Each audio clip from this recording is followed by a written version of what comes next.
السلام علیکم ورحمۃ اللہ وبرکاتہ۔ آپ کا اکثر دل کرتا ہوگا کہ آپ نماز پڑھو، لیکن ذرا سی سستی ہو جاتی اور آپ سے نماز رہ جاتی۔ دل تو آپ کا بہت کرتے لیکن آپ نماز نہیں پڑھ پاتے۔ یا پھر کبھی ایسا ہوتا ہے کہ آپ کی نمازیں جو آپ نے نہیں پڑھی اس کے بارے میں سوچ سوچ کر آپ کو دکھ ہوتا ہے، اپنے گناہوں کو دیکھ کر آپ کو شرمندگی ہوتی ہے، آپ بار بار محسوس کر رہے ہو، آپ کو پتہ چل رہا ہے کہ آپ غلط کر رہے ہو، لیکن پھر بھی اللہ کی طرف نہیں لوٹ پاتے ہو، نماز نہیں پڑھ پاتے ہو چاہ کر بھی۔ پھر اس دلدل میں پھنستے جاتے ہو، گناہوں میں پھنستے جاتے ہو اور نہیں مڑ پاتے ہو۔ تو یہ تب ہوتا ہے جب آپ کے دل میں ابھی ایمان زندہ ہوتا ہے، یعنی کہ آپ جانتے ہو کہ صحیح راستہ کون سا ہے، لیکن پھر بھی بھٹک جاتے ہو۔ دوسری طرف اگر آپ کے دل میں نمازیں چھوٹنے پر آپ کو کوئی دکھ نہیں ہوتا، کوئی شرمندگی نہیں ہوتی، کوئی احساس نہیں ہوتا، ذرا دل بھی نہیں کرتا نماز پڑھنے کو، تو آپ کا دل بالکل مرجھا جاتا ہے۔ اس قدر آپ گناہوں کے دلدل میں پھنس چکے ہوتے ہو کہ اللہ تعالیٰ آپ کو اپنے پاس لانا ہی نہیں چاہتا، ناراض ہو چکا ہوتا ہے، سخت ناراضگی والی۔ لیکن دونوں صورتوں میں جو پہلی صورت ہے اور جو دوسری صورت ہے، دونوں کا ایک ہی حال ہے۔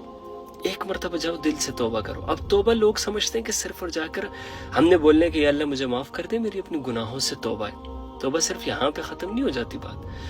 توبہ، سچی توبہ جب بھی کرنی ہے، آپ نے جا کر اللہ سے معافی مانگنی ہے۔ میں تو یہ ریکمینڈ کروں گا تہجد کی نماز پڑھو، ایک تو وہ لاڈلی عبادت، دوسرا رات کے گناہوں میں اکیلے، جب آپ نے اکیلے گناہ کیے تو وہ ایک الگ ٹائم تھا، آج اکیلے اٹھ کر آپ تہجد پڑھ رہے ہو، یہ ایک الگ ٹائم ہے۔ تیسری بات کہ اللہ آخری آسمان پر آ جاتے تو جلدی دعا سنتے، وہاں پر جا کر آپ نے اللہ سے پہلے تو اپنے گناہوں کی معافی مانگنی، پھر توبہ کرنی ہے سارے گناہوں سے۔ یہ تو توبہ ہو گئی عادی۔